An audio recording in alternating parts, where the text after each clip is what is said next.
Continuum. ठीक है, हिंदी में कहते हैं इसे सातत्य। सातत्य में कंटिन्यूअस कोई चीज लगा, कंटिन्यूअस वर्ड बोलते हैं ना, कोई चीज लगातार जो हो। ठीक है जी, देखिए आप जो बोलना चाहिए बोलिए, लेकिन जो यहाँ हिंदी लिखी है उसकी बात कर रहे हैं। बाकी अभी मैंने थोड़ी देर पहले ये बात कही थी कि जो हम यहाँ बोलते हैं वो ब्रज भाषा बोलते हैं, और ब्रज भाषा में क्या है, मिक्सचर है। क्या है, सारी भाषाओं का क्या है, मिक्सचर है। कहते हैं हिंदी में खिचड़ी भाषा। खिचड़ी में क्या होता है, कई चीजें जो मिली उसे क्या कहते हैं हिंदी में खिचड़ी। तो यहाँ क्या है, हम जो भाषा बोल रहे हैं इसमें हिंदी के वर्ड्स, संस्कृत के, अरबिक भी है, फारसी भी है, उर्दू भी है। तो कई भाषाओं और इंग्लिश के भी कुछ वर्ड हैं। तो कई भाषाओं का जो मिली भाषा बोलते हैं बेसिकली अपने रीजन में। बाकी जो है साउथ इंडियन जो अपनी लैंग्वेज बोलते हैं, तमिल हो या जो भी मलयालम हो, ठीक है, ज़्यादातर वो तमिल या मलयालम पे ही उनका फोकस रहता है, हिंदी बहुत कम। ठीक है, बहुत जानते तो हैं लेकिन बोलते बहुत कम है। बोलो साउथ इंडियन जितने भी जानते तो सब हैं, थोड़ी बहुत तो हिंदी सब जानते हैं, क्योंकि मातृभाषा है तो हिंदी हर कोई समझता है। लेकिन आप जब चले जाएंगे उस रीजन में, साउथ रीजन में, तो वो अपनी ही भाषा बोलते नजर आएंगे, आपसे हिंदी कोई नहीं बोले। जब आप बोलने की कोशिश करेंगे अपनी भाषा, तब वो थोड़ा बहुत बोलेंगे आपसे, अदरवाइज नहीं। हम तो बिना भरोसे हमारा तो जो भाषा पता रहता है, सब में इधर उधर हम लोग भटकते रहते हैं पेपर कोशिश करने के लिए। चलिए सर, क्या लिखा है आपने, स्पेस टाइम। स्पेस टाइम क्या हो गया, कोड आ गया।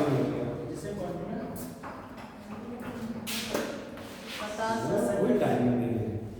मैंने बताया था कि लेक्चर, देखिए हमारा उसूल है, हम कभी किसी लेक्चर में लेट नहीं, 5 मिनट तो प्लस माइनस चलता है। तो हम जानबूझ के आते हैं 5 मिनट, उसकी वजह ये होती है क्योंकि हम 11:55 पर तैयार थे यहाँ आने के लिए डिपार्टमेंट। 5 मिनट मैंने इसलिए वेट किया कि आप लोग आ जाओ, तो इसलिए हम यहाँ पर 12:02 में हम यहाँ अवेलेबल थे। बताते हैं आपके, तो 12:02 पर कितने बच्चे बैठे थे यहाँ पर, बेटा कितने थे, सिर्फ 37 थे। अब कितने हो गए, करीब 20 के आसपास हो गए, 20 से 22 हो गए होंगे। आप अभी आते रहेंगे, लेकिन वही मैंने कहा जब तक हर एक लेक्चर का क्लाइमेक्स शुरू होता है। मेन पॉइंट्स में करंट अफेयर्स की बात की मैंने कि इल्मा कौन सा सैटेलाइट छोड़ा गया 10 फरवरी को, SSLV स्मार्ट सैटेलाइट लॉन्च वाईटी। ये अभी जस्ट फरवरी को छोड़ा गया, 10 फरवरी को। कहाँ से, सतीश धवन हेलीकॉप्टर सेंटर से। तो ये चीजें जो हैं, और आप लोग इंटरेस्ट इसलिए नहीं है क्योंकि जिसने मैंने पूछा था आप फट से बताते हैं कि स्पेस रिसर्च में अगर जरा भी इंटरेस्ट होता तो ये तो बात पता होनी चाहिए जो 5 दिन पहले हुई है। तो पेपर हर अच्छा पढ़े, देखिए बता रहे हैं। एक इंग्लिश का द हिंदू पेपर बहुत अच्छा है, बताते हैं। अगर हिंदू सुना है आप लोगों ने तो द हिंदू पेपर जो आज भी अच्छा है, कल भी अच्छा था। जैसे टाइम्स ऑफ इंडिया भी आता है, लेकिन द हिंदू पेपर जो है बहुत अच्छा है। उससे आपको 2 चीजें फायदा होगी, एक तो इंग्लिश थोड़ी बहुत स्टार्ट हो जाएगी, और दूसरी चीज होगी उसमें आप जितनी भी इंटरनेशनल चीजें हैं आज की रोजमर्रा में जो हो रही, डेली डे टू डे जो हो रहा है, घटित हो रहा है, उसमें लगभग सब मुद्दा कवर करते हैं। एक पेपर हिंदी का पेपर इसलिए कोई चूज कर ले तो लोकल न्यूज के लिए, और बाकी इंग्लिश का पेपर है। लोकल न्यूज तो कम होती है लेकिन इंटरनेशनल न्यूज ज्यादा होती है। तो 2 पेपर तो आप लोग डेली पढ़िए कम से कम। बहुत जरूरी नहीं कि आप सब चीजें पढ़ें भाई। पेपर तो 15-16 पेज का है, उसे आप पूरा पढ़ेंगे तो 2 घंटे लग जाएंगे आपको। अरे जो आपकी जरूरत की चीज है उसकी सिर्फ 20 मिनट 10 मिनट हिंदी वाले को दे लिए, जो मेन चीजें हैं उन्हें नोट कर लिया आपने कहीं साइड में किसी जहाँ पर जो आप नोट सबसे चाह रहे हैं करंट अफेयर्स वाले, तो वहाँ पे आप नोट कर लिया, बस आगे छोड़ दिया पेपर। तो हमें वो थोड़ी पढ़ना है कि मतलब कल किसी शिलान्यास किया, यहाँ क्या हुआ, या वहाँ कोई टकरा गया या एक्सीडेंट हो गया, हमें इससे नहीं लेना देना। लेकिन जो मेरे मेन पॉइंट्स हैं, जो नेशनली या इंटरनेशनली जो मेन चीज़ें हैं, उन्हें तो हम नोट कर सकते हैं ना, नोट क्यों नहीं। देखिए इस तैयारी के लिए पेपर तो बहुत जरूरी पढ़ना है। शायद आप लोगों को बताते भी होंगे जो लोग आते होंगे अधिकारी वगैरह, नहीं इस चीज़ को फोकस करते हैं कि डेली कम से कम 2 पेपर पढ़ना चाहिए। तो डाली ना अपनी लाइब्रेरी, यहाँ पे अवेलेबल है, घर पे नहीं है तो यहाँ तो डाले जा रहे होंगे आपकी लाइब्रेरी में, नहीं आ रहे होंगे। अगर नहीं आ रहे तो बताइए, कहते जाके मैगजीन भी आते हैं। मालूम एक तो कुछ मैगजीन जो वीकली है, कुछ जो है वो क्वार्टर है, और कुछ जो है मंथली है। तो ये सारी मैगजीन भी देखिए और कम से कम 2 पेपर पर जरूर नजर डालिए। सारी चीजें नहीं पढ़ना है आपको, लेकिन जो आपकी जरूरत की चीजें उसको तो पढ़ लीजिए, क्योंकि करंट अफेयर्स सब तो इसी से ज्यादातर वर्ल्ड में क्या हो रहा है, क्या घटित हो रहा है, ये तो आप डेली नजर डालिए इस पे। कहाँ चल रहे थे? Space time. जिसे कांटिनम या सातत्य, हिंदी क्या है इसकी ठोस, उस सातत्य लिखिए सातत्य कांटिनम, ठीक है कहते हैं। और ये अगली लाइन ध्यान से लिखना, इस चार, ये 4 डायमेंशन, 4 विमीय, 4 डायमेंशन को क्या कहते हैं हिंदी? 4 विमीय, विमा, विमा को विमीय, 4 विमीय सातत्य या सातत्य को, 4 विमीय सातत्य को आए, पता नहीं कहाँ बात चल रही है, अगले अगला पॉइंट आ जाएगा इसके बाद। तो क्या लिखा है? इस 4 विमीय सातत्य को मिन्कोवस्की माप छुड़ी पैवी ऊपर बिंदी काम उपाय को मिन्को वा साधो वा, ठीक है, वी वाला का साधो काम बड़ी पैकी मिन्कोवस्की स्पेस के नाम से भी जाना जाता है, ध्यान रखिएगा। मिन्कोवस्की, ये ज्यादा इंपॉर्टेंट है, इस तरह की चीजें जो है मिन्कोवस्की स्पेस, इंग्लिश में लिखना है तो MINKOW, ठीक है। हाँ जी, नहीं इस स्पेस को कह देते हैं, 4D को माना है, उसको दूसरे नाम से भी कहा जाता है, वो स्पेस नहीं है। ये क्या जो 4D मैंने मानी है कि जो हमारा मॉडर्न स्पेस को क्या मानते हैं? 4D मानते हैं। इससे पहले क्या मानते थे? 3D मानते थे। लेकिन हम मॉडर्न स्पेस रिसर्च में क्या मानते हैं? स्पेस को 4D मानते हैं। और चौथी डायमेंशन क्या मानते हैं? समय, काल को। बनना तो आपको 3 दिशाएं पता ही है, लंबाई, चौड़ाई, ऊंचाई, ये क्या होती है? 3 दिशाएं होती है, 3 दिशाओं को हम विमाएं में कहते हैं, विमान। अब चौथी जो है वो क्या है? बेसिकली समय को माना गया है, तो चौथी जो है काल को हम चौथी डायमेंशन मानते हैं, चौथी विमा मानते हैं, ध्यान रखिएगा, ठीक है। अब इसको इस नाम से भी जाना जाता है, स्पेस टाइम को तो जाना जाता है, इससे जाना जाता है 4D को स्पेस टाइम। स्पेस की 3 विमा, चौथी टाइम की हो गई। तो कुल मिला के आज स्पेस को क्या मानते हैं? 4D मानते हैं। क्या मानते हैं? मॉडर्न स्पेस रिसर्च में हम स्पेस को या अंतरिक्ष को क्या मानते हैं? 4 डायमेंशन मानते हैं, समझ रहे हैं बात? तो स्पेस टाइम 4 डायमेंशन क्या है? स्पेस की 3 डायमेंशन और टाइम की 1। स्पेस टाइम मतलब 4 डायमेंशन हो गए, क्लियर। अब इसको दूसरे नाम क्या कहते हैं? मिन्कोवस्की कहते हैं। क्या कहते हैं? तो इसे नोट कर लीजिए, ठीक है। इस 4 में लिखा है इस 4 विमीय सातत्य जो है कांटिनम, तो हम मिन्कोवस्की भी कहते हैं, ठीक है, दूसरा नाम। बाकी एक दो पॉइंट और जो मिस हुए थे पिछले लेक्चर में हम नोट करके लाए हैं, तो उन्हें भी बाकी देखिए, इसे पढ़िए, क्योंकि मैंने कब इसरो की स्थापना कब हुई थी सबको पता है। अच्छा, ये स्पेस रिसर्च की शुरुआत कहाँ से हुई थी? किसी ने कभी नजर डाली? टीवी वगैरह तो दिखाई जाती है सब चीजें, न्यूज वगैरह। सर इंडिया में तो मैंने बता ही दिया था 1920 में इसके मित्रा से मालूम एक्सपर्ट्स इसको शुरू किए थे। उसके बाद जो है वो कौन आए थे, क्या बताया था मैंने, याद है किसी को? सीवी रमन, सब लोग जानते हैं, सीवी रमन और मेघनाथ शाह, इन्होंने बहुत सारे एक्सपेरिमेंट किए थे स्पेस रिसर्च फिजिक्स में। और उसके बाद क्या हुआ? 1960 में डॉक्टर विक्रम साराभाई ने क्या किया था? इसके ऊपर रिसर्च करना शुरू कर दी और 1969 तक आते इसरो की स्थापना हुई इसकी। और फिर 1972 में इसरो किसके अंदर में आ गया? डिपार्टमेंट ऑफ स्पेस के अंदर में, DOS, डिपार्टमेंट ऑफ स्पेस के अंदर में आ गया इसरो। और फिर सारी चीजें उसके अंतर्गत चलती हैं। और पहला सैटेलाइट कब लॉन्च किया गया? इंडिया में अपना पहला सैटेलाइट कब बनाया? आर्यभट्ट इसका नाम था, सबको पता है। देखिए, कंफ्यूजन से स्टडी नहीं होगी, दिमाग को बिल्कुल फ्रेश रखिए। जितना आज पढ़ना है, जितना आप पढ़ सकते हैं उतना पढ़िए, और ऐसा पढ़िए कि इसे 1 हफ्ते के बाद एक बार पढ़ के भी देख लें कि पढ़ रहे हैं तो दिमाग में भी तो रहे कि आज पढ़ रहे हैं, पता चला 20 दिन बाद भूल गए, तो दोबारा देखा भी नहीं आपने। तो अपडेट रहे अपने, जो भी नॉलेज आप यहाँ पढ़ रहे हैं उसी करें, उसे अपडेट रहे, ठीक है। तो 1972 में क्या हुई? इसरो जो है किसके अंदर में आ गया? DOS, डिपार्टमेंट ऑफ स्पेस के अंदर में आ गया। ठीक है, अभी बहुत सारी चीजें बताएंगे कि उसके बाद ये डिपार्टमेंट ऑफ स्पेस के अंदर में कौन कौन सी संस्थाएं हैं आज जो चल रही है, हम सभी के लिखा देंगे। टाइम होना चाहिए ना उसके लिए, हमने आपको इसलिए नोट दिए, इतने तो आप अगर 10 दिन पढ़ाए तब भी ना खत्म हो पाएंगे, आपको पढ़ना है ना। हम 1.5 घंटे में कितना बता देंगे भाई?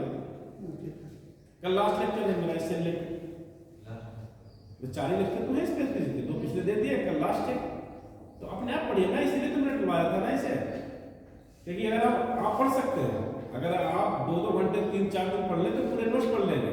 अब जो मेन पॉइंट्स हैं उन्हें कहीं नोट कर लेते हैं, क्या करते हैं यही करते हैं, जो मेन पॉइंट्स हैं उन्हें कहीं ना कहीं नोट्स करते रहिए, और उसे क्या करना है, वीकली रिवाइज करते रहना।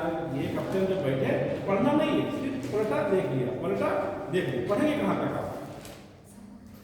क्लियर? अगली लाइन जो है, अच्छा कैसे बताओ, सैटेलाइट जो लॉन्च होता है, मैंने भी बताया था, जब कहते हैं सैटेलाइट को किसी भी स्टेशन से हम लॉन्च करें तो उसके साथ 2 सपोर्टेड रॉकेट्स होते हैं, क्योंकि सैटेलाइट को किससे लॉन्च करते हैं? और बेसिकली एयरक्राफ्ट, सुना है पढ़ कर एयरक्राफ्ट, हाँ, जिसे हम चाहे सैटेलाइट कह लें, इस तरीके से बना होता है ये। और देखिए हर एक देश का अपना स्टेशन है, देखिए 13 या 15 देश हैं जिनमें अपना स्पेस स्टेशन नासा के अंदर में आते हैं, जिसमें अभी भी हमारा देश नहीं है। हम बता दें आपको, क्योंकि ये 14-15 देश है, मुझे कंफर्म नहीं है, आप लोग गूगल पर आकर देखिएगा। 13 शायद कंट्रीज हैं जो नासा के अंदर में काम कर रही है, उनका अपना एक स्पेस स्टेशन है। जो भी यहाँ से सैटेलाइट या एयरक्राफ्ट हमारे जाते हैं, उनके अंदर चाहे वो रोबोट के हो या ह्यूमन वाले आदमी साथ में जाए, स्पेस स्टेशन में तो बहुत काम चल रहा था इस पर। सबसे पहले कहाँ शुरू हुआ था स्पेस रिसर्च की बात? स्पेस रिसर्च कहाँ शुरू हुई? देखिए इंडिया कब से शुरू हुई वो तो मैंने बता देती, ये जो मोटी मोटी बात है तो सबको हम आए दिन रोजमर्रा की जिंदगी में सुनते हैं कि देखिए रसिया, सोवियत संघ, रसिया पहले क्या था, इसका नाम क्या था पहले? सोवियत संघ था। सोवियत संघ और अमेरिका, जिसे यूनाइटेड स्टेट भी कहते हैं, आज इंडिया भारत भाषा में क्या कहते हैं? United state. इनके बीच हमेशा क्लेश रहा, इनमें आपस में कि हम बेहतर है, हम आगे हैं, ये हमेशा इनके बाद क्या कोल्ड वार रहा। कोल्ड वार सोचते हैं शीत, आपस में क्या है कि हम आगे हैं, हम आगे हैं, तो इनके बीच क्या हुआ, एक हमेशा कोल्ड वार रहा। तो सबसे पहले जो स्पेस थीसिस की बात करी वो किसने बात करी? सोवियत संघ ने, रसिया ने। सोवियत संघ ने 1957 में उन्होंने अपनी स्पेस थीसिस को स्टार्ट कर दिया, और उसके बाद 1961 में पहला अंतरिक्ष यात्री भेज दिया उन्होंने। कौन था वो पहला अंतरिक्ष यात्री? Yuri Gagarin. कौन था? Yuri Gagarin. यार ये सब चीजें आपको बिल्कुल पता होना चाहिए, आप यूपीएससी के स्टूडेंट हैं, ऐसा नहीं आप लोग को यूपीएससी तैयारी करना यार, ये इंडिया की सबसे बड़ी कंपटीशन है। आप ये चीजें तो इसलिए कि रोजमर्रा की जिंदगी में होती रहती है, जो फर्स्ट क्लास या सेकंड क्लास में पढ़ते हैं कि पहला अंतरिक्ष यात्री कौन था? Yuri Gagarin. वो किसने भेजा था? सोवियत संघ ने, जिसे हम आज की डेट में रसिया का कहिए, रसिया के बहुत सारे पार्ट्स हो गए, तो उस टाइम तो रसिया पूरा था, तो उसे क्या कहा गया था? सोवियत संघ। 1961 में यूरी गागरिन सबसे पहले भेजे गए। जब यूरी गागरिन, रसिया ने यूरी गागरिन स्पेस में चले गए, स्पेस की यात्रा कर ली उन्होंने, तो अमेरिका अपने आप को ये देख रहा था कि हम थोड़े पीछे हो गए। अमेरिका, यूनाइटेड स्टेट, ये क्या कह रहा था? इसे देखा कि यार रसिया तो हमसे बहुत आगे है, और इनके बीच हमेशा ही लड़ा, पहले भी था आज भी है। रसिया अमेरिका कभी एक दूसरे को सपोर्ट नहीं करते हैं, एक दूसरे के क्या है? अगेंस्ट ही है, उनकी पॉलिसी भी अगेंस्ट है, सोच भी एक दूसरे के विपरीत है, रसिया और अमेरिका की। फिर अमेरिका ने क्या किया? 1969 में अपोलो 11, सुना होगा आप लोगों ने, उन्होंने सबसे बड़ा काम किया, और जो इस टाइम इकोनॉमिकली कंडीशन इतनी अच्छी नहीं थी, बट अमेरिका में क्यों चलाता है इकोनॉमिक कंडीशन से, जैसे आज वर्ल्ड परेशान है इकोनॉमिक की वजह से कि महंगाई पीक लेवल पे जा रही है, जिसे कैसे मेंटेन किया जाए। हर देश, हर कंट्री महंगाई से जूझ रही है, हम ही नहीं जूझ रहे हैं, हमसे कई आगे जूझ रहे हैं, हम तो तब भी कहीं से कहीं ना कहीं स्टेबल है, हमसे और देश जो है बहुत ज्यादा इकोनॉमिकली प्रॉब्लम में है। बता दें हम आपको, आप पाकिस्तान अपने पड़ोसी देश की हालत देख लीजिए, क्या है, आज दिन आप न्यूज में देख रहे हो क्या हालत है, पता चला आटा बिक रहा है वहाँ 250 रुपये किलो, पेट्रोल बिक रहा है 300 रुपये लीटर। आप देख रहे हैं आए दिन, ये पेपर से तो मिलेगा आपको, कहाँ से मिलेगा ऐसा चीज़? अगर आप पेपर पढ़ेंगे या न्यूज़ देखेंगे, न्यूज़ भी देखना चाहिए, लेकिन न्यूज़ में टाइम लगता है, न्यूज़ घंटा 1 घंटा बर्बाद करेंगे, पेपर पढ़ लेंगे तो सुबह सब मिल जाएगा 5 मिनट के अंदर आपको पेपर में। तो इसलिए जो है वहाँ पब्लिक जो बता देना, पब्लिक अमेरिका की बहुत नाराज थी कि यार इतना पैसा स्पेस रिसर्च पे खर्च कर रहे हैं, लेकिन जब इन्होंने हिस्टोरिकल काम किया तो शायद 10 करोड़ लोगों ने इसे देखा था टीवी पर। मतलब वहाँ तो कुछ ही लोग होंगे जहाँ से छोड़ा गया था नासा से अपोलो 11, और पहले यात्री सभी जानते हैं नील आर्मस्ट्रांग थे जिन्होंने चांद के ऊपर पहला अपना कदम रखा था। ठीक है, तो मतलब हम आपको बता रहे थे कैसे लॉन्च करते हैं किसी भी स्पेस क्राफ्ट को या सैटेलाइट को। कि देखिए इंडिया का अपना स्टेशन शायद जो मैंने अभी तक पढ़ा है, हो सकता है मेरी बात गलत हो, कि शायद 13-14 मित्र देश है अमेरिका यूनाइटेड स्टेट के साथ जो नासा के साथ है, इनका तो अपना स्पेस स्टेशन है। बाकी शायद इंडिया का अभी भी नहीं है, हो सकता है गलत भी हो सकते हैं, मुझे कंफर्म नहीं है। इसलिए स्पेस स्टेशन की बात कर रहे हैं क्योंकि उन 13 या 14 कंट्रीज में इंडिया नहीं है। नासा का तो अपना है अच्छा, स्पेस स्टेशन नहीं है अपना।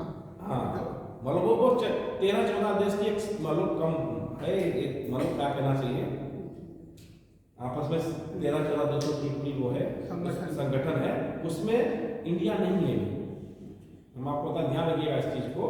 तो इनका अपना स्पेस स्टेशन है, जितने भी अंतरिक्ष यात्री जाते हैं वहां जाके रुकते हैं, लेकिन कुछ इनकी एक टाइम बाउंड होता है, कुछ टाइम पे रुकते हैं, उसके बाद भी अपने दूसरे चले जाते हैं, वो चले आते हैं। ठीक है, जो वहां जाते हैं अपने स्पेस स्टेशन में। तो देखिए किसी सैटेलाइट को ऐसे लॉन्च करते हैं, मैंने बताया था कि ये उसकी ऑर्बिटल ब्लास्टिंग, तो मैंने मैथमेटिकली आपको बताया था कि ऑर्बिटल ब्लास्टिंग कि जिस भी कक्षा में छोड़ना है उसकी जिस ऑर्बिटल ब्लास्टिंग से उसे इस ऑर्बिट में छोड़ेंगे तो हमारा सैटेलाइट उसी स्पीड से क्या करेगा वहां पर वर्क यानी चलता रहेगा उसके साथ। ठीक है, और कितने तरह के सैटेलाइट होते हैं, शायद मैंने 3 दिखा दिए थे, चौथा बचा है वो दिन कितने बता दिए थे, मुझे लगा वो नोट्स भी नहीं देख रहे हैं। हमें जो आज लेक्चर होने वाला था तो देख लेते कि सर कहाँ सर ने कहाँ छोड़ा था पिछले हफ्ता।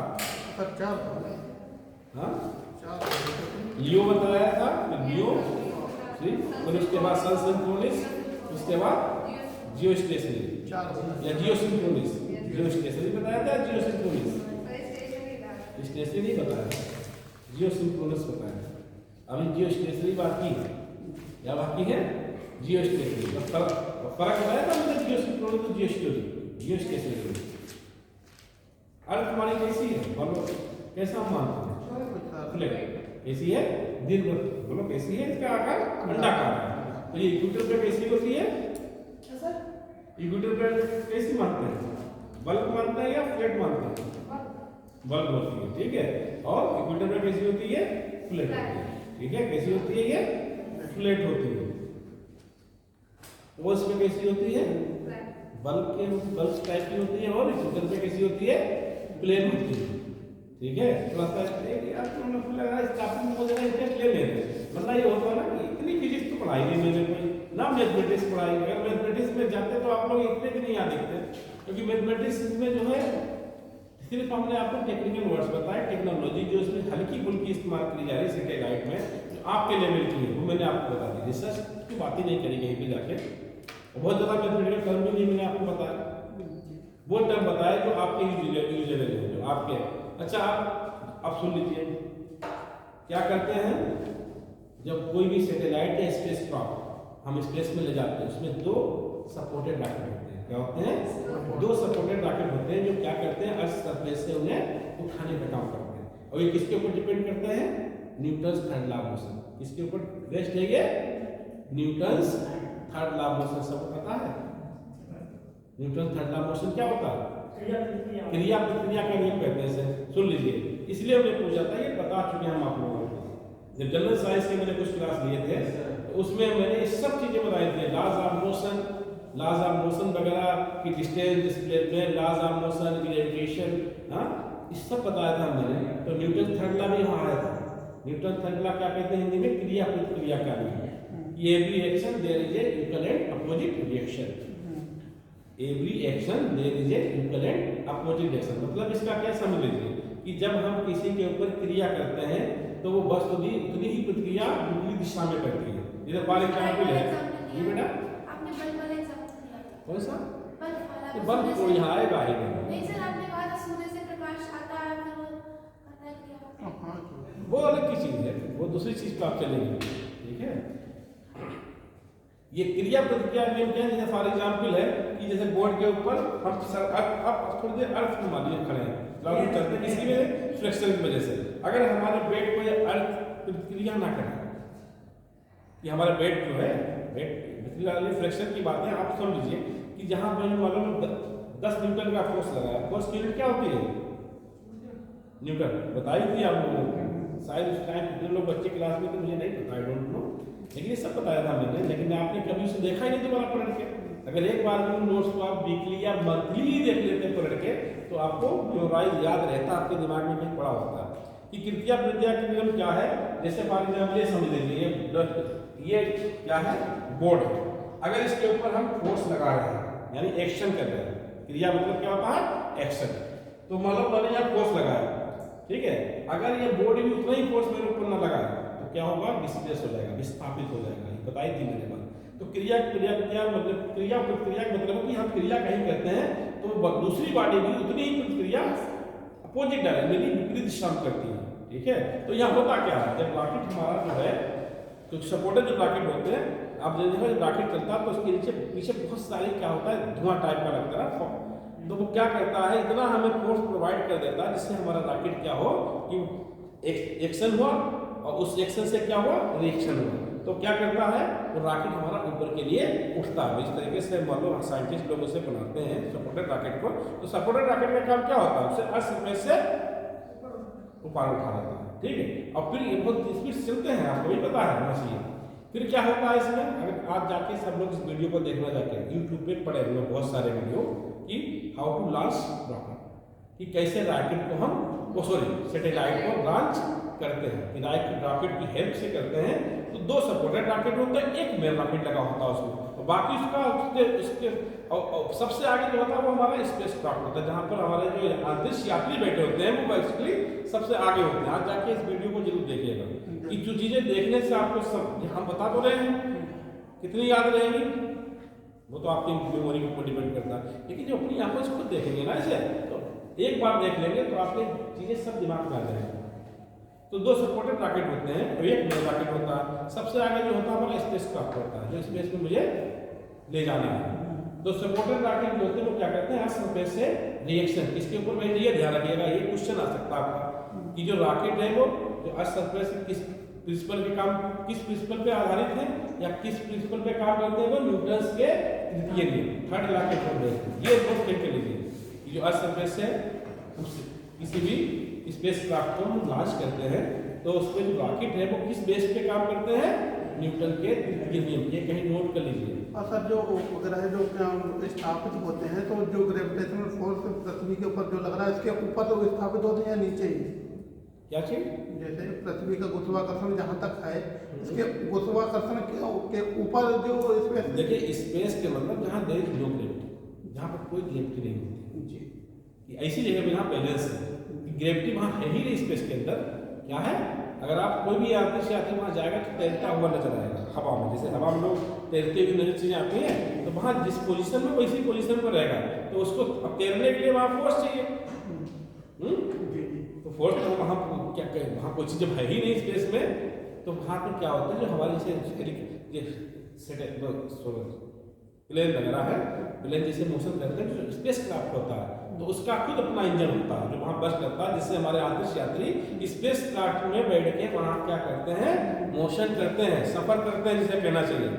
आप स्पेस क्राफ्ट कैसा होता है देखा होगा आपने, जैसे प्लेन होता है उसी शक्ल का होता है। हमने बताया तो क्या होता है, सबसे आगे तो होते हैं जहाँ हमें अंतरिक्ष यात्री बैठे होते हैं, 2 सपोर्टेड रॉकेट होते हैं, बीच में जो होता है वो मेन रॉकेट होता है। जाके आप देखिएगा तो लोग गूगल पे, अगर जरा भी टेस्ट इस टॉपिक से मजा आएगा देखने में। मूवी देखने हैं, ये सच मूवी की तरह है बिल्कुल, इसकी क्लिप्स जितनी भी यूट्यूब पे पड़ी मजा आएगा देखने में। देखिएगा कि कैसे हमारा जो लोग अंतरिक्ष में कैसे जाते हैं, कैसे भी वो सर्वाइवल है। तो क्या होता है कि 2 सपोर्टेड रॉकेट होते हैं, तीसरा मेन रॉकेट होता है। अब ये नोट कर लीजिएगा, न्यूटन के थर्ड लॉ पर आधारित ये क्वेश्चन आ सकता है, क्योंकि जो जाते हैं रॉकेट किस तरीके से अर्थ सरफेस से ऊपर उठ जाते हैं।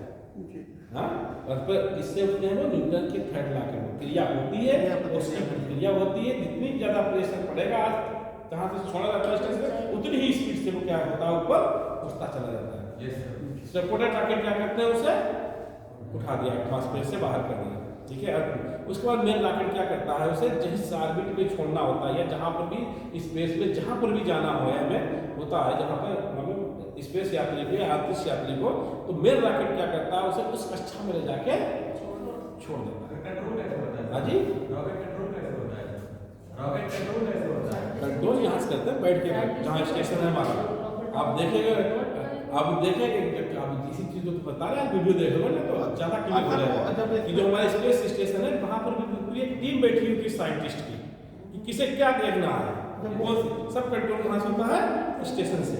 और बाकी कुछ चीजें वो अंतरिक्ष यात्री खुद अपने, जब एयरक्राफ्ट हमारा जो ऑर्बिट में चला जाता है जहाँ मुझे भेजना है, तो ज़्यादातर आज जो जाते हैं हमारे अंतरिक्ष यात्री, मार्च की डेट की बता रहे हैं, तो सब स्पेस स्टेशन है। स्पेस स्टेशन के अंदर गए और वो अपने स्पेस क्राफ्ट से गए, उसमें भी एक तरीके से क्या है, सिलेंडर टाइप का वहाँ पर एक बनाया जाता है, जैसे घुसते हैं ना किसी के अंदर हवा में घुसते हुए स्पेस स्टेशन के अंदर जाते हैं और फिर वो निकलते भी उसी हिसाब से। और आपने ये भी देखा होगा जब भी कोई अंतरिक्ष यात्री है तो कैसे कपड़े धारण करता है, डार्क येलो टाइप के होते हैं। और जहाँ स्पेस क्राफ्ट में जो घूमते हैं उनके कपड़े भी अलग तरीके से डिजाइन किए जाते हैं, बता दें आपको, व्हाइट कलर होता है, ठीक है। स्पेस क्राफ्ट के अंदर जब जाते हैं कैसे कलर के कपड़े पहनते हैं, वहाँ पर जो मोशन करते हैं स्पेस में व्हाइट कलर के कपड़े पहने होते हैं, लेकिन जब जाते हैं वहाँ पे तो कैसे होते हैं, yellow colour, dark yellow colour के होते हैं, इसलिए कि बाई दिखे कोई प्रॉब्लम हो जाए, क्योंकि देखिए व्हाइट कलर ज्यादा आसानी दिखता नहीं अंधेरे में, ऐसा अंधेरे में व्हाइट कलर इसलिए तो दूसरी नजर आ जाए कि हमारे अंतरिक्ष यात्री हैं। येलो कलर या डार्क येलो कलर इसलिए होता है कि बाई दिखे कोई प्रॉब्लम हो गई तो उन्हें देखा जा सके, क्योंकि कुछ कलर्स ऐसे होते हैं जो दूर से दिखते हैं और कुछ कलर्स ऐसे होते हैं जो दूर से नहीं दिखते। जैसे रेड है,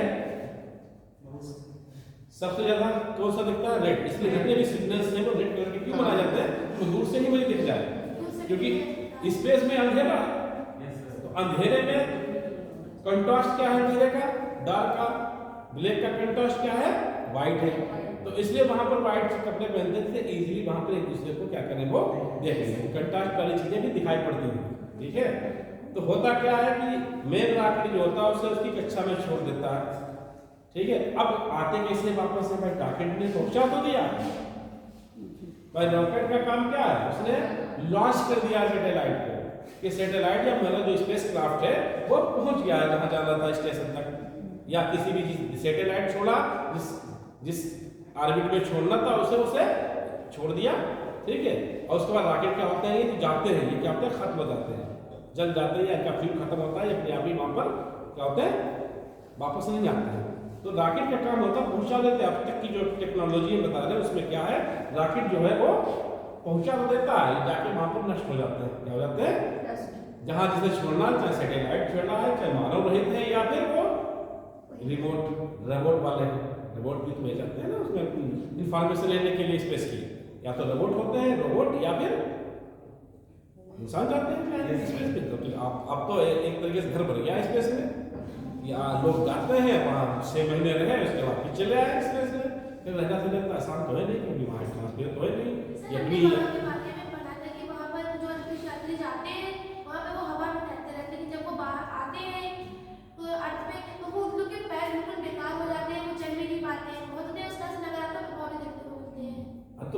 तो स्पेस क्राफ्ट होता है, वापस तो स्पेस क्राफ्ट चाहते हैं ना, जो स्पेस क्राफ्ट होता है वो स्पेस क्राफ्ट से सफर करते हैं, स्पेस क्राफ्ट का अपना फ्यूल होता है, अपना इंजन होता है। अब जो इसीलिए कल्पना चावला जो थी अपनी इंडियन जो गई थी अमेरिका से, नासा से जो कल्पना चावला गई थी, हुआ क्या था उस सैटेलाइट में, क्या हुआ था, जो सॉरी स्पेस क्राफ्ट में, जो उसका स्पेस क्राफ्ट था, बेसिकली जो जितने भी स्पेस क्राफ्ट बनाए जाते हैं उनकी ऊपर की सतह होती है, आप जाके एक बार क्लिप जरूर देखिएगा, बहुत सारी क्लिप पड़ी है यूट्यूब पे, तो जो ऊपर की सरफेस स्पेस क्राफ्ट बनाई जाती है वो बहुत ज्यादा टेम्परेचर रेजिस्टेंस होती है, कि ज्यादा ताप सके, ताप मतलब ज्यादा, क्योंकि जब वापस आते हैं ना तो क्या तेज हवाएं होती हैं, हाई टेम्परेचर होता है एटमॉस्फेयर का वहां पर, तो उस एटमॉस्फेयर को क्या करती है, क्रॉस करके वापस आना है ना मुझे, तो जितने भी हमारे स्पेस क्राफ्ट होते हैं उनकी ऊपर की सरफेस होती है वो हाईली टेम्परेचर रेजिस्टेंस होती है कि ज्यादा ताप को सह सके, और ना सह पाए अगर कोई प्रॉब्लम आ गई तो वो जल जाते हैं, वहीं पे कहानी फिनिश हो जाती है। यही हुआ था इनके साथ यही हुआ था, ये उस एटमॉस्फेयर को पास नहीं कर पाए, और उसमें एक जगह मैंने देखा था कल पास अपना को इस चीज़ का अनुभव पहले हो गया था कि हम सरफेस पे नहीं पहुंच पाएंगे। और सब उन्होंने वीडियो में बात की, उसमें उन्होंने ये कहा था कुछ प्रॉब्लम इसमें है। हाँ नहीं वो बताई गई थी, तो उसमें पता चल ही जाता ना। अब जैसे अपोलो वाले में गया था कि ऐसे चला गया तो बड़ी प्रॉब्लम हुई थी वहाँ से वापस आने में, पता चला वहाँ पर बाहर मिस हो गया, तो पता चला पेड़ की मिल से काम चलाया सर्किट पूरा किया इंजन को स्टार्ट करने के लिए। भाई इंजन भी तो स्पेस क्राफ्ट है, उसका इंजन होता है ना। अब जैसे रॉकेट भाई बात कर रहे थे कि रॉकेट से चले तो गए, तो इसलिए इस तरीके से ये स्पेस क्राफ्ट बनाए जाते हैं कि जो है ज़्यादा ज़्यादा टेम्परेचर और हवा को क्या करें ये रजिस्ट कर सकें, ग्रोथ कर सकें, उस ग्रोथ को पार कर सकें। जितने भी स्पेस क्राफ्ट हैं आप डायरेक्ट जरूर देखिएगा डाल के, टीवी पे देखेंगे ज़्यादा मजा आएगा, मोबाइल पर छोटा दिखाएगा अगर टीवी है, और यूट्यूब अगर मतलब वाईफाई वाली टीवी है, अगर यूट्यूब चल रहा है टीवी पर आज जाके क्लिप डालिएगा, ठीक है, हाउ टू लॉन्च सैटेलाइट, बस एक तरह कैसे सैटेलाइट को हम स्पेस में लॉन्च करते हैं, तो आप देखें बहुत सारे क्लिप्स आ जाएंगे, कई क्लिप्स मिल जाएंगे, कोई भी क्लिप देखोगे आपको पूरी इंफॉर्मेशन मिल जाएगी कि इस तरीके से हमारा स्पेस क्राफ्ट जाता है, वो किस तरीके से जाके स्पेस स्टेशन में यात्री एक गए, कुछ वापस आए। सर कुछ आए जो खड़े नहीं वापस हो पाए, कैसा संभव है? वो स्पेस क्राफ्ट है ना, स्पेस क्राफ्ट का अपना इंजन है, वो बराबर कर रहा है, उसे मोशन कर रहा है, ऐसे नहीं चल रहा, ऐसे तो तैरते रहेंगे हवा में, अगर अपने जितना भी मान लो फोर्स डेवलप कर ले बॉडी से, क्या कर ले, वो स्पेस क्राफ्ट ही आ सकता है, आप नहीं आ पाएंगे, आप तो आएंगे जो एटमॉस्फेयर जो पड़ता है, यहाँ पर हाई आंधियाँ चलती हैं और हाई टेम्परेचर, आप तो राख बन जाएंगे वहाँ पर, तो इसलिए स्पेस क्राफ्ट से जाते हैं। और पहले जो अपोलो गया था, अपोलो वापस आया था, वो कहाँ गया, किसी स्टेशन में वापस आया था या वापस आया था, कहाँ आया था? देखिए जितने भी सैटेलाइट आजकल जो आर्टिफिशियल सैटेलाइट हम लॉन्च कर रहे हैं, वो सब कहाँ इसी जगह पे होते हैं, ज़्यादातर समुद्र के आसपास होते हैं, कहाँ होते हैं कि अगर वो गिरे भी तो कहाँ गिरे, समुद्र में गिरे। इस तरीके से उन्हें हम लॉन्च करते हैं, इस एंगल से उन्हें हम छोड़ते हैं। अगर बाय द वे कोई प्रॉब्लम आएगी सैटेलाइट में, अगर सैटेलाइट बस्ट होता है वो कहाँ गिरे जाके, समुद्र में गिरे जाके। बात समझ रहे, समझ रहे? तो पहला जो अपोलो 11 गया था तो कहाँ आया था, समुद्र में आया, उसका जो उसका लैंडिंग प्लेस था वो क्या था, समुद्र था। क्योंकि ये बहुत मुश्किल होता था कि समुद्र में उतरना इतना आसान तो है, वहाँ से एग्जाम होता था कि उन्हें कैसे वहाँ से कपड़े भी इस तरीके के उन्हें पहनाए जाते हैं जिससे कि जो है अगर बाय द वे कोई इंसिडेंट हो तो ज़्यादा उनका बचाव हो सके। तो पहला जो अपोलो 11 आया था वो कहाँ आया था, वापस लैंड हुआ था, कहाँ उतरा था, समुद्र को उतरा था। अब आज के जो स्पेस क्राफ्ट है वो कहाँ उतरते हैं, हवाई पट्टी पे, कहाँ पर, हवाई पट्टी पे। तो जो आज जो स्पेस क्राफ्ट हम भेजते हैं, तो देखिए रॉकेट से भेज तो देते हैं, लेकिन जब वे वापस आते हैं तो क्या होता है कि जो उसका फील होता है अपना स्पेस क्राफ्ट का जो ईंधन होता है, उससे क्या करते हैं धीरे धीरे अर्थ के एटमॉस्फेयर में आते हैं। किसमें आते हैं, पहले अर्थ के एटमॉस्फेयर में चक्कर लगाते रहते हैं, फिर धीरे धीरे नीचे आते हैं, समझ रहे? और जब जहाँ पे लैंड होना होता है, जहाँ पे उतरते हैं, कहाँ जाते हैं आजकल, कहाँ पे एयरपोर्ट पर उतरते हैं, कहाँ उतरते हैं, जितने भी स्पेस क्राफ्ट बहुत हाई स्पीड होती है, जिससे हमारा जो एरोप्लेन वगैरह उड़ते हैं उससे कई गुना ज़्यादा इनकी स्पीड होती है, तो इनके पीछे वो लगाया जाता है। अच्छा हवा में तैरते हैं, हवा में उतरना होता है, क्या लगाते हैं, पैराशूट। तो क्या होता है, बहुत हाई लेवल का पैराशूट लगा होता है इनके जितने भी स्पेस क्राफ्ट नीचे आते हैं, तो जिससे रजिस्ट करते हैं, उस स्पीड को क्या कहते हैं, कम करते हैं, जिससे क्या हो वो स्पेस क्राफ्ट सही सलामत। सबसे डिफिकल्टी जो है वो अर्थ सरफेस पे उतरना ही है, बता रहे वहाँ तो वापस आ गए। क्या हुआ कि जो हमारा स्पेस क्राफ्ट है वो अर्थ के एटमॉस्फेयर को पास करते हुए, उससे रजिस्ट करते हुए कहाँ जाता है, अर्थ सरफेस पे आ जाता है, ठीक है। दो ही प्रॉब्लम होती है, जब अर्थ एटमॉस्फेयर में आता है, तो वहाँ हाई टेम्परेचर है और बहुत तेज हवा है, उन्हें फेस करते हुए इसी तरीके से डिजाइन किया जाता है जिससे कि उन चीज़ों को वो फेस कर ले उन्हें। और फिर सबसे डिफिकल्टी क्या होती है, इन्हें अर्थ सरफेस पे लैंड करने की। जब अर्थ सरफेस पे लैंड करते हैं तो बहुत स्पीड से उड़ते हैं, तो उस स्पीड को कभी बैलेंस करना है ना। वैसे उतरा है कोई एयरक्राफ्ट का शेप और साइज कैसा होता है, जस्ट एरोप्लेन तरीके होता है, जैसे हमारे प्लेन बने होते हैं एरोप्लेन साइड के, इसी तरीके से एयरक्राफ्ट के भी क्या होते हैं, जो स्पेस क्राफ्ट होते हैं उनका ही साइज दिया जाता है, और ये बहुत तेज स्पीड से उतरते हैं। इसलिए इनके पीछे क्या होता है, पैराशूट लगा होता है, वो उसमें हवा भरती है, वो रजिस्ट करती है, उनकी स्पीड को क्या करती है, कम करती है, और फाइनली सही सलामत क्या होते हैं। आज के डेट में तो टेक्नोलॉजी इतनी डेवलप हो गई है, तो आज लोग ज़्यादातर वापस ही आ जाते हैं। अगर कोई प्रॉब्लम ना हुई या कोई मान लो वहाँ पर इंजन में या किसी तरीके से उसके स्ट्रक्चर में कोई हानि ना हुई, तो ज़्यादातर सही सलामती सब लोग आ रहे हैं वापस अमेरिका को। अब अमेरिका फिर से चांद पे जा रहा है, नासा फिर से चांद पे जा रहे हैं। पहले तो वही था, कब गया था ये अपोलो 11 कब लॉन्च हुआ था, नासा ने छोड़ा था 1969 में, ठीक है। जब हमारे यहाँ स्पेस रिसर्च की इसरो की स्थापना हो रही थी, तब अमेरिका ने अपना पहला हाँ चले गए थे चांद पर, ठीक है।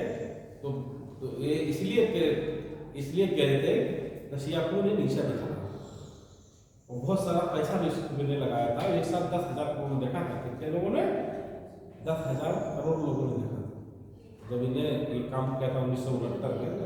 हमारे तो सोच से भी बाहर की चीजें हैं। तो समझिए कैसे सैटेलाइट जाता है, कैसे वापस आता है। सर जो अब क्या हो रहा है, एलन मस्क की कंपनी सुनिए। एलन मस्क आज जो है सबसे बड़ा वर्ल्ड का सबसे क्या है रईस आदमी एलन मस्क, सुना ना सबने, नहीं सबने सुना होगा। अब ये जो क्या कर रहे हैं कि रीयूजेबल रॉकेट्स, कैसे रॉकेट्स बना रहे हैं रीयूजेबल, दोबारा से यूज हो सके।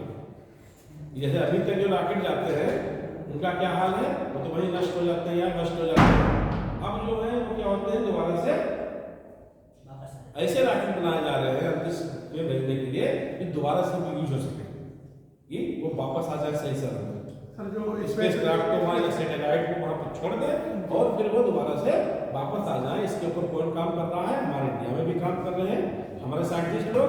और एलन मस्क की कंपनी जो प्राइवेट एक कंपनी है, प्राइवेट सेक्टर है एलन मस्क का, वो क्या कर रहे हैं, इस तरीके के रॉकेट का निर्माण किया जा रहा है जैसे रॉकेट जाके हमारे स्पेस क्राफ्ट या सैटेलाइट को वहाँ उस जगह पे छोड़ दें और फिर दोबारा से वापस आ जाए सर्कल से, फिर से उन्हें यूज करा जा सके। समझ रहे हैं बात, समझ रहे हैं। अब कुछ पॉइंट और है मेरा, अब बाकी चीजें तो सब मैंने आपको बता दी थी, ठीक है। ये जो मेरे पॉइंट पूछते हैं मैंने आपको ये बता दिए हैं। अब कुछ पॉइंट ये थे कि जो हमारे अंतरिक्ष में जो है काल, ठीक है। देखिए यहाँ पर एक सीरीज लिखी हुई है, आप ये नोट देखिएगा, यही नोट मैंने आपको करवाया हिंदी में, इंग्लिश वाली अभी हम आपको दे देंगे क्लिप। देखिए ये सब एक पूरे निचोड़ की जो है यहाँ पर देखिए पॉइंट से लिखे गए, एक एक पॉइंट को लिखा गया है कि 1961 में क्या हुआ, 1962 में क्या हुआ। कि देखिए 1980-81 तक हम ऐसे सैटेलाइट को छोड़े इंडिया ने बनाया जो सिर्फ एक्सपेरिमेंटल काम करते थे, मुझे एक्सपेरिमेंट करना है या वहाँ पर प्रयोग करना है, उसने छोड़े। उसके बाद जो इनसेट 1 ये मैंने बताया था, या इनसेट 1B, ये कैसे किसके लिए छोड़े गए, फिर कम्युनिकेशन के लिए, किसके लिए, टेली कम्युनिकेशन या टीवी वगैरह के लिए सैटेलाइट लॉन्च किया इंडिया ने। कब, देखते हैं 1982 के आसपास की बात होगी। तो ये सारी चीजें जो डेटेड डॉकेट में जो लिखी हुई है नोट्स में, इन्हें आप लोग नोट कर लीजिए, या देखिए नोट करेंगे तभी अच्छा है। आप कहेंगे हम नोट्स से पढ़ लेंगे तो नहीं पढ़ेंगे, बता दें अपने नोट्स पे कहीं आप उन्हें नोट कर लेंगे। तो इसलिए मैंने उसी दिन कह दिया था सुनने से कि ये सारे नोट्स आपके व्हाट्सएप पे डाल दीजिए। अगर जो देखिए बहुत ज़्यादा नहीं है, अगर आप 2-3 दिन में 2 दिन में आप पढ़ लेंगे, मुझे उम्मीद है सारी चीज़ें। अब इन्हें याद रखना तो उसका वही तरीका मैंने बताया था कि 15 दिन में या 20 दिन में एक बार देख लीजिए फोल्ड कापी, ठीक है। अब देखिए जो space research DOS department of space research में क्या क्या और क्या क्या संस्थाएं हैं और कौन कौन संस्थाएं इस पर काम कर रही हैं, ये बहुत इंपॉर्टेंट है, ये भी लिख लीजिए। रॉकेट कैसे काम करता है वो हम कल बता देंगे कि क्या क्या उसमें होता है, ठीक है। और बाकी जो लर्न करने वाली चीजें, जैसे 1962 में क्या हुआ, इंडिया ने 1962 में क्या किया, फिर 1969 में क्या किया, फिर 1972 में क्या किया, फिर 1970 में क्या किया, फिर 1979 में क्या किया, फिर 1982 में क्या किया, ये सारी चीजें आज तक की है डेट यहाँ पर। आज तक जो इंडिया ने किया है सारा डेटा अवेलेबल है, हमने बता दिया है। अब हम यहाँ दिखाना शुरू करें कि 1961 में क्या हुआ, 1960 में जो है डॉक्टर विक्रम साराभाई ने जो है स्पेस रिसर्च की स्थापना करी। तो ये पॉइंट हमने लिखा पानी शायद चल रहे। तो मेरा मकसद ये था कि टेक्निकल चीजें वो हम आपको बता दें, जो मेन पॉइंट्स हैं वो हम बता दें, जिससे कि आपके अंदर थोड़ा इंटरेस्ट पैदा हो जाए बाकी की चीजों को। बाकी कोई प्रॉब्लम आ रही है, कल का लेक्चर लास्ट लेक्चर होगा। अगर आपको कोई प्रॉब्लम आ रही है तो फिजिक्स डिपार्टमेंट में टेक्निकल प्रॉब्लम को आ रही है, फिजिक्स डिपार्टमेंट में लगभग ऑलमोस्ट 3 बजे तक वो रहते हैं, 3-3:30 तक, 10 से 3:30 तक वहाँ मिलेंगे, क्लासरूम में मिलेंगे, अदरवाइज लैब में मिलेंगे। लैब में नहीं होंगे तो फिर डिपार्टमेंट में भी चेयर पे बैठे मिलेंगे। इसी तरह की किसी समस्या आती है जब चाहे पूछिए, टेक्निकल चीजें जो आप नहीं समझ सकते, बाकी जो याद करने वाली चीजें ये तो आप समझ ही सकते हैं सबके सब। तो देखिए भाई मेहनत तो करिए भाई, जब आप कोशिश कर रहे हैं कंपनी से तैयारी कर रहे हैं तो कम से कम मेरी समझ में अगर आप 15 घंटे से कम पढ़ रहे हैं, 15 घंटे तो पढ़ना है, 15 नहीं तो अगर 10 ही घंटा डेली पढ़ ले तब भी बहुत है, फ्रेश माइंड से 10 घंटे भी बहुत है भाई। 24 घंटे में 10 घंटा तो पढ़ सकते हो। अगर इतना भी नहीं पढ़ेगा तो कंपटीशन मुश्किल काम है। क्या देखिए बता रहे हैं या आप ऐसी कंपनी से तैयारी कर रहे हैं तो इससे बड़ी इंडिया में दूसरी कंपटीशन होती नहीं यूपीएससी से, जो होती है नहीं है सर, तो नहीं मेहनत तो करनी पड़ेगी। पेपर तो जरूर पढ़िए, करंट अफेयर के लिए आप पेपर तो जरूर पढ़िए, एक इंग्लिश का और वो पॉइंट पढ़िए जो आपको जरूरत है, फालतू से नहीं पढ़ना उसमें। हाँ किसी ने कल वो जो आगे खानी भैंस चुरा लेंगे या उनकी बकरी को चुरा लेंगे, ये थोड़ी पढ़ना है मुझे उसके पेपर में। जो मेरी चीज़ें इंटरनेशनल लेवल की चीज़ें होती हैं या तो लास्ट पेज पे हिंदी में चाहते हैं लास्ट पेज पे देते हैं, कहाँ देते हैं फ्रंट पेज या लास्ट पेज। इंग्लिश वाले में जो है बीच में भी होती है। द हिंदू से अगर आप देखेंगे अखबार मोटा होता है, बड़ा मोटा सा, आपको सब थोड़ी पढ़ना है, जो आपकी चीज़ें हैं उन्हें नोट कर लीजिए, मेहनत करनी पड़ेगा, कम से कम 10 घंटे नहीं पढ़ना है यहाँ से आने के बाद। इसे मत छोड़िएगा 3 घंटे यहाँ पढ़ रहे हैं तो ये 3 घंटे तक घंटे जोड़ लें। हाँ चलो ये भी जोड़ लो, इन्हें जोड़ के 10 घंटे पढ़ लो, कुछ तो हासिल करेंगे समय कितना। हाँ सर 2 रुपए के नोट पे आधे पेज बनता है जी बेटा, 2 रुपए के नोट पर आधे पेज जो हमारा था इसी का तो चित्र था। 8 मिनट सर 2 रुपए के नोट पे 8 मिनट का देखिए नोट में, हाँ भाई दिखाया लिखा तो इस पे। अब जैसे एक चीज और मुझे तुम्हें बतानी थी कि देखिए उस दिन हम जो बता रहे थे, अभी संस्थाएं भी बता देंगे कौन कौन सी इसमें जियो से डिपार्टमेंट ऑफ स्पेस रिसर्च से आज कौन सी संस्थाएं काम कर रही इंडिया में, भी हम नोट करवा देंगे, लिखी भी है इस पेपर में सब। लेकिन फिर भी हम क्योंकि ये ज़्यादा इंपॉर्टेंट है, मुझे लग रहा है कि ज़्यादा इंपॉर्टेंट है, इसमें कुछ टेक्निकल वर्ड्स आएंगे वो हमें बताना है आपको। जैसे फ्रीक्वेंसी क्या होती है, एल बैंड क्या होता है, एम बैंड क्या होता है, के बैंड क्या होता है, के यू बैंड क्या होता है, तो ये सब चीज़ें थोड़ा सा टेक्निकल है, फिजिक्स की बातें हैं तो हमें बतानी है ये सब चीज़ें। लेकिन कौन कौन संस्थाएं आती हैं तो आप भी दे सकते हैं, अभी हम एक एक लाइन में आपको बता देंगे। अब बात चल रही थी उस दिन, देखिए कितने तरह के सैटेलाइट मैंने बताए थे। पहला क्या हो सकता है लियो, लो अर्थ ऑर्बिट, क्या था वो लो अर्थ ऑर्बिट, कहाँ से कहाँ तक बता चुके, बार बार रिवीजन नहीं बता पाएंगे। उसके बाद म्यू बताया था, कौन सा म्यू, फिर उसके बाद तीसरा सन सिंक्रोनिस, ठीक है, फिर चौथा जियो सिंक्रोनिस और पांचवा जियो स्टेशनरी, ठीक है। तो ये इनमें जो डिफरेंस क्या देखिए, तो जियो सिंक्रोनिस या जियो स्टेशनरी इनका 36,000 किलोमीटर पे ही अर्थ सरफेस से कितनी हाइट पे होते हैं, 36,000, यानी अर्थ रिलेटेड गैस का लगभग 6 गुना, ठीक है। तो कितनी कहाँ पे छोड़ा जाता है इन्हें, अर्थ सरफेस पे इनकी हाइट कितनी होती है, जितने भी जियो सिंक्रोनिस या जियो स्टेसिस सैटेलाइट है वो 36,000 किलोमीटर पे है, अर्थ सरफेस से कितनी ऊंचाई पे है, 36,000 किलोमीटर की ऊंचाई पे इन्हें छोड़ा जाता है। इनका टाइम पीरियड कितना होता है, जितना जियो स्टेशनरी होता है 24 आवर्स, कितना होता है 24 घंटे में एक राउंड लेते हैं, कितना लेते हैं, टाइम पीरियड कितना इनका होता है, जियो सिंक्रोनिस और जियो स्टेशनरी का 24 आवर्स कितना होता है। और ज्यादातर किसके लिए लॉन्च किए जाते हैं सैटेलाइट, किसके लिए लॉन्च किए जाते हैं, कम्युनिकेशन, ज्यादातर कम्युनिकेशन के लिए, इसके लिए ज्यादातर संचार के लिए वहां पर स्पेस में भेजते हैं। इसके लिए ये 3 वर्ड ध्यान रहेंगे। देखिए जो स्मार्ट सैटेलाइट होता है उन्हें किससे लॉन्च करते हैं, PSLV,